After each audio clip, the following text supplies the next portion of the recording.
The Fiver England, Germany and the low-energy state of Nations League affairs. Gareth Southgate and the lads went for a nice walk in Budapest last weekend. They took in Heroes Square, St. Stephen's Basilica, the magnificent Parliament buildings, Buda Castle and the rolling blue Danube, and at some point during their relaxed stroll around the vibrant Mitteleuropean wonder, they absent-mindedly lost their opening Nations League fixture. Ah well, never mind, who cares? Not the Fiver, that's for certain. Nor, we strongly suspect, do you? The players surely can't be bothered if their signal disregard on Saturday for giving New England broadcaster Channel 4 bang for their buck is anything to go by. This much we know. But who can blame them? They're strolling on fumes after the end of a long, hard, dramatic, emotionally draining season. They deserve to be on the beach somewhere, soaking up the sun, drinking cold beverages, and getting into unnecessary fistfights with the locals. Sadly, instead of lying beside the pool, imbibing hop-based refreshments and throwing hands at native law enforcement officers, they've got more goddamned Nations League effing football to play. A relaxing summer of fun, frolics and long-running legal sagas requiring assistance from the British Embassy will have to wait, and yes, we are vamping shamelessly, with nothing left to say, but this has been the case since about 2003, none of this can come as a surprise to you. This low-energy state of affairs isn't stopping Gareth Southgate from cracking the whip before Tuesday's supposed big clash with presumably equally uninterested rivals Germany. With only 3 players in the squad, having scored 5 goals or more in their entire England careers, Harry Kane, 49, Raheem Sterling, 19, and Harry Maguire, 7, he's demanding others step forward and start to give us threats from other areas. That is the challenge now for this whole group. A strange point to make, perhaps, since in the last 10 games, contributions have been made by Bukayo Saka, Ben Chilwell, Tammy Abraham, James Ward-Prowse, Jack Grealish, John Stones, Jordan Henderson, Tyrone Mings, Luke Shaw and Ollie Watkins. But we'll let it slide. It's the end of a long season, everyone's tired, nobody thinks straight when they're tired. We've got one thing right, mind, the UEFA schedulers want clipping around the ear. Join Scott Murray for hot MBM coverage of Germany 2-1 England in the Nations League from 7:45 p.m. BST. The exact circumstances are being clarified, a connection with the heavy rains of last night is suspected, it might just be that the Fiver has been watching too much Stranger Things, but the Austrian FA isn't completely ruling out the possibility of the mysterious hole on the Ernst Happel Stadium pitch being a portal to the upside down, following a Nations League defeat to Denmark that had already been delayed by a 90-minute power outage. Vecna.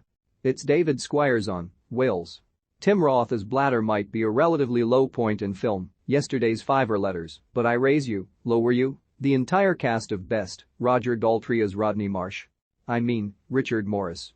Fair play to O Fenomeno, yesterday's news, bits, and bobs, for giving the rest of us chronically knee-knacked folk hope that we too could complete the Camino de Santiago, even if the Caminer bit is rather too large an ask, Harriet Osborne. Yesterday's news, bits, and bobs. Store this headline for when fans soon lose love for their new owners. Walsall supporters boycott, J.J. Zusel. Send your letters to the .boss at theguardian.com. And you can always tweet the Fiver via @GuardianSport. Today's winner of our prizeless letter of the day is Richard Morris. Get your ears around the latest Football Weekly, featuring a tearful Ellis James. And while we're at it, Max, Barry and the Pod Squad are going back on tour. Tickets to live shows in June and July are available here. 8 England fans have been arrested in Munich before the game against Germany. 3 were detained for making Nazi salutes, and police said another caused an estimated €2,000 damage after he let off a flare in his hotel room. 4 others were arrested for incidents including insulting police officers and urinating in the street. A man jailed for selling illegal devices providing unauthorized streams of Premier League matches has been ordered to pay back almost £1 million following a court ruling. Stephen King, who was found guilty of conspiracy to defraud in 2019 and sentenced to 7 years and 4 months in prison, has now been told to forfeit the proceeds of his criminal activities. 2 teenagers have been arrested and released under investigation in connection with the break-in at Plymouth Argyle that resulted in their pitch being badly damaged by a tractor. Sports Minister Nigel Huddleston will meet his French counterpart to discuss the chaos at the Stade de France, described by MP Ian Byrne as the most hostile environment he had seen at a sporting event. Wales players will be canvassed over their views relating to issues surrounding the Human Rights World Cup. There has already been some messaging going on with the Welsh government about our stance, said FA chief Sut Noel Mooney. The players, their views, do they use the platform to call out things themselves? Scotland defender Jen Beattie, who recovered from breast cancer last year, has signed a new contract with Arsenal. England defender Alex Greenwood is out of the squad's training camp at St George's Park after testing positive for coronavirus. But Steph Houghton is confident of making it for Euro 2022. "I back the work I've done that nobody's seen, and I'm improving every single day," she cheered.